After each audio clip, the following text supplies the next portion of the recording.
it was 3, 2, 1. 3 went into line 2. Yeah, okay, so in the second place. Influenced by the inadequacies of others and of oneself, one sees the need for self-improvement. The heart is open, but the will is weak. Doing nothing would be better than making matters worse. Appropriate silence. We've covered this. This is a general theme. We're just going inside of it. The corners of the mouth, silence and fasting. One will gain from doing without. This is the whole time I'm spending all my time alone in the black room. I call it black room, but it was really in solitary confinement and in silence. Voluntary silence. Receptive at heart, considerate. One maintains personal integrity in the face of inconvenience. One will not use force to get away. During this time, my progressed son went through conjunction to Mars. I had all kinds of pains and poisons and things challenging me to get out and feeling weak in fights. It was a very painful time, and I still try to hold on to my chat rather than coming out. But how are we doing for time here? Okay, so it's easy to get lost in this much each at the same time. Usually doing one, you get the big hexagram, the line, the hexagram, the line, which we're going to do, but I wanted to go through this a little bit more.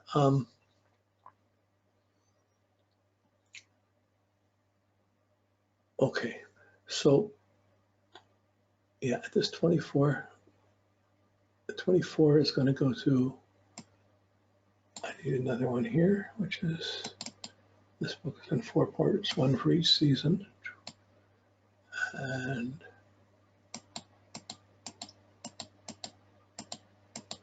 okay, return to turning point.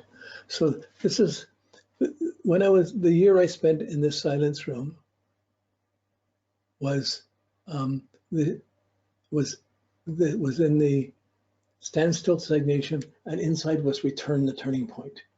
It's like I was returning to my spirit. I was returning to my discipline. I was working through. I broke through who I was in the past. I was trying to be, and I was coming forward in a newer way without knowing it. But it was really a struggle inside of it. After great stillness, movement begins. Out of great silence, a sound. Out of great darkness, the first trace of light. Where one comes from can be known. Where one will go is in the seed. Who dares to disturb the silence? It's just so cryptic. And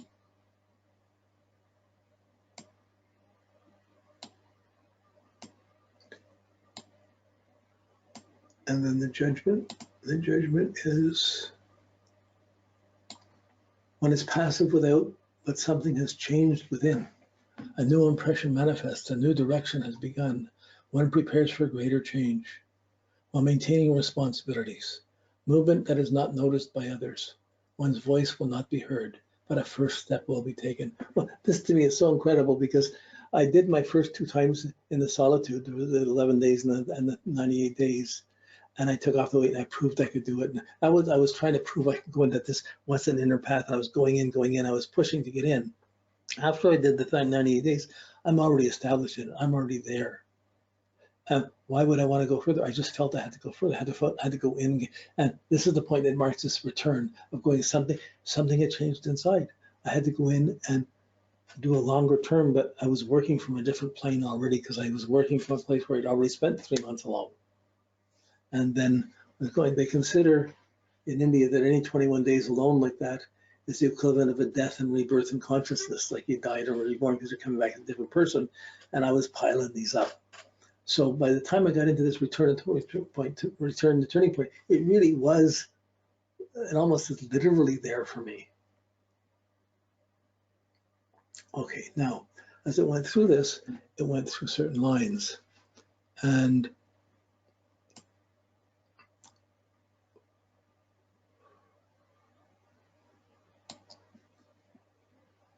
okay, so when I was going through these lines, we're going 1, 2, 3, creative action, alert, anticipate, day starts, take the first step, good thoughts, good deeds.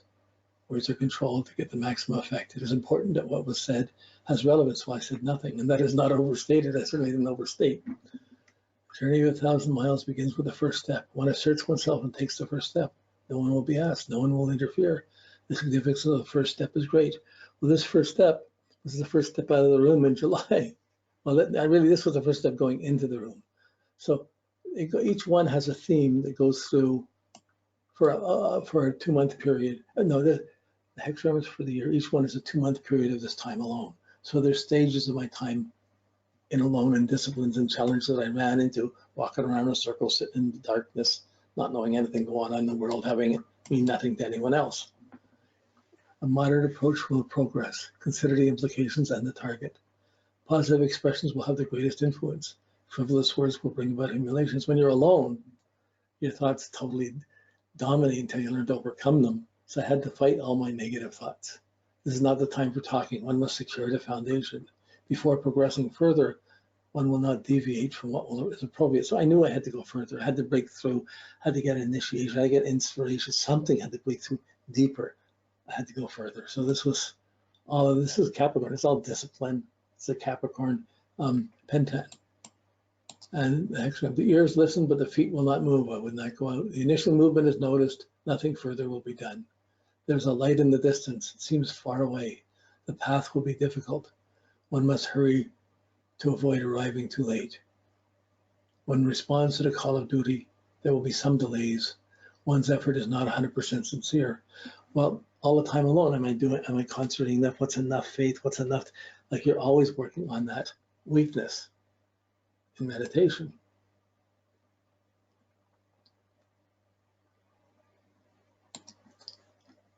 Fourth line, outside of your immediate circle, understanding will come. Be patient. The bird is on the wing. It should not fly too high. It should not reach beyond its limits. Assumptions should not be made. One listens and watches. No one will be confided in. No one will be disturbed. No blame. I just sat alone. Then it went to boss is preoccupied, no response. Aloofness is hesitation. It takes time to grow on a mountain. It develops slowly. The same is true at work. Progress comes slowly. It shouldn't be forced.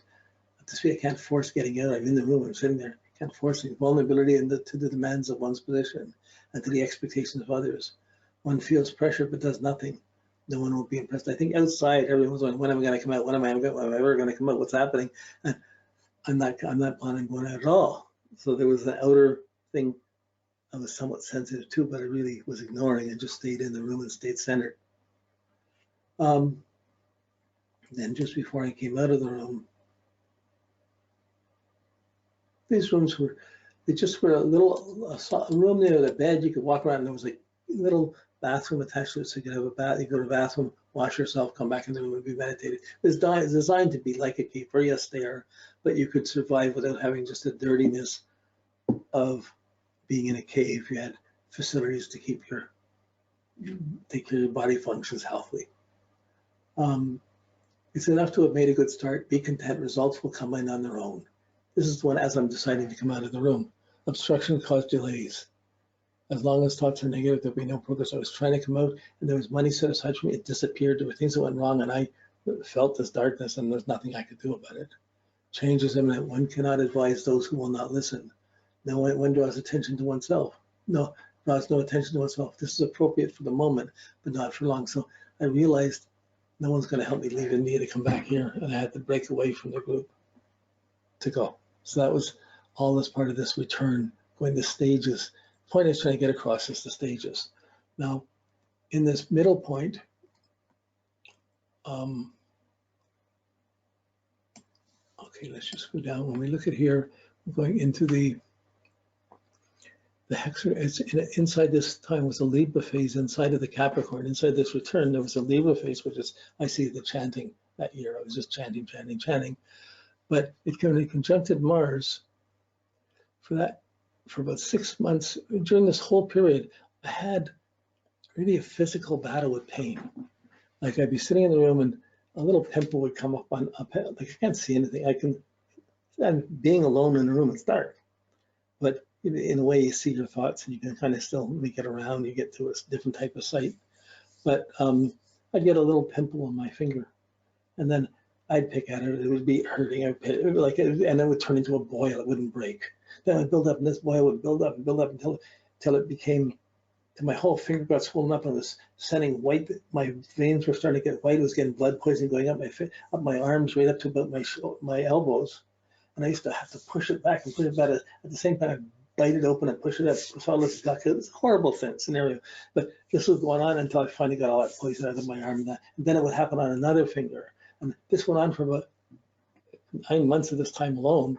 I had open wounds at one point on 7 of my fingers, open hollow wounds on the ends of my fingers for all this guck I kept pushing out. And it was hard even to eat, to take something to eat, because I had all these wounds and there was pain. But there was a certain point where the pain gets so high, you can't feel any more pain. It only when it goes down and comes up again, you feel it again. But I had a lot of experiences of pain during this time alone. And I'm still chanting through it and trying to chant through it. And the challenge was, do you go call it? Do you say you're getting sick and dying and go out to get help from a doctor, or do you trust God's going to get you through it?